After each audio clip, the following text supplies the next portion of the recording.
সাল্লাম সারা দুনিয়ার মানুষকে এক রিশতা দিয়ে ঐক্যবদ্ধ করেছেন, সেটা হলো লা ইলাহা ইল্লাল্লাহ।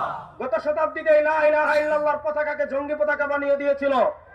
গত শতাব্দীতে কালেমার পতাকাকে মৌলবাদের পতাকা বানিয়ে দিয়েছিল। গত শতাব্দীতে তারা নানা তন্ত্র মন্ত্র দিয়ে মুসলমানদেরকে বিচ্ছিন্ন করে দিয়েছিল। এই শতাব্দীতে সময় এসেছে আবার সারা দুনিয়ার মুসলমান লা ইলাহা ইল্লাল্লাহ হয়ে যাবে। সবাই প্রস্তুত আছেন তো ইনশাআল্লাহ? সবাই হাত তুলে বলেন প্রস্তুত আছেন তো ইনশাআল্লাহ?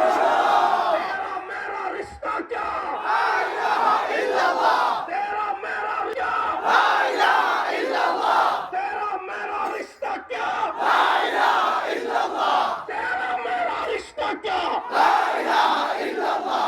বাংলাদেশের কালেমার পতাকাকে ওড়ানোর জন্য প্রস্তুত আছেন না নাই? বাংলাদেশের 54 বছরে তারা তন্ত্রমন্ত্র দেখেছেন, গণতন্ত্র দেখেছেন, বাঙালি জাতীয়তাবাদ দেখেছেন, ধর্মনিরপেক্ষতা দেখেছেন, এবার কালেমার বাংলা, ইসলামের বাংলা দেওয়ার জন্য প্রস্তুত আছেন।